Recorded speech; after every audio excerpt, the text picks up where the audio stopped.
ನನ್ಗೆ ಹೇಳ್ಬೇಕು ತಾನೇ, ಇಷ್ಟೆಲ್ಲ ನಡೀತಾ ಶಾಂತಿ ಲೈಫಲ್ಲಿ, ನಂಗೆ ಹೇಳಲೇ ಇಲ್ವಲ್ಲೋ ನೀನು. ಲವ್ ಮೊದ್ಲಿಗೆ ಅರ್ಚನಾ ರೂಪದಲ್ಲಿ ಶಾಂತಿನ ನೋಡಿದಾಗ ಬಂದು ನಿನ್ನ ಹತ್ರ ಎಲ್ಲ ಹೇಳೋಣ ಅಂತಿದ್ದೆ.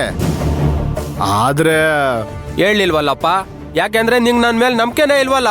ಹಾಗಲ್ವೋ ನಾಗ, ಇವಾಗ ಶ್ರೀರಾಮಚಂದ್ರನ್ಗೆ ಹನುಮಂತನಿಗಿಂತ ಒಳ್ಳೆ ಗೆಳೆಯ ಸಿಗ್ತಾನ, ಅದೇ ತರ ಈ ಚಿನ್ನುಗೆ ನಿನಗಿಂತ ಒಳ್ಳೆ ಗೆಳೆಯ ಸಿಗ್ತಾನೇನೋ. ಓ, ಎಂತ ಮಾತು ಹೇಳ್ದೋ ಗೆಳೆಯ.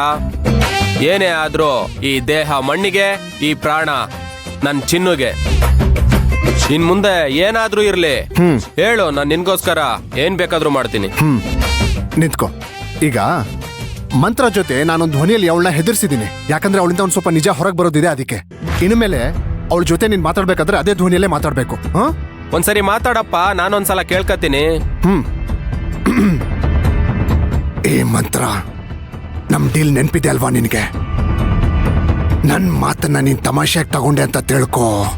ನನ್ನ ಹತ್ರ ಇರೋ ಸಾಕ್ಷಿ ಆಧಾರಗಳು ಶಾಂತಿ ನಿವಾಸದಲ್ಲಿರುತ್ತೆ. ಅರ್ಥ ಆಯ್ತಾ? ಹಾ, ಅರ್ಥ ಆಯ್ತು ಮಗ. ಹಾ, ಹೆಂಗೆ?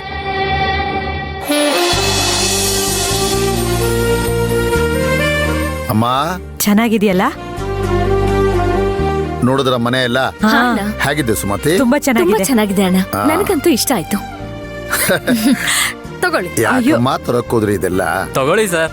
ಅಲ್ಲ, ನನಗ್ ಬೇಡ, ನಾನು ಹಣ್ಣು ತಿನ್ನೋದಿಲ್ಲ. ತಗೊಳ್ಳಿ.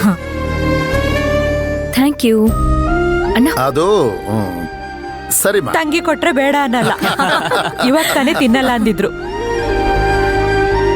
ಹೊರಗಡೆ ಬರ್ಬೇಕಾದ್ರೆ ಮನೆ ನಂಬರ್ ಎಷ್ಟು ಅಂತ ಕೇಳಿದ್ಲು. 1 ಅಂತ ಹೇಳದ್ನ, ಅವಳಿಗೆ ಇಷ್ಟ ಆಗೋಯ್ತು. ಇವಳು ಪ್ರತಿ ಒಂದರಲ್ಲೂ ನಂಬರ್ 1 ಆಗಿರಕ್ಕೆ ಇಷ್ಟಪಡ್ತಾಳೆ.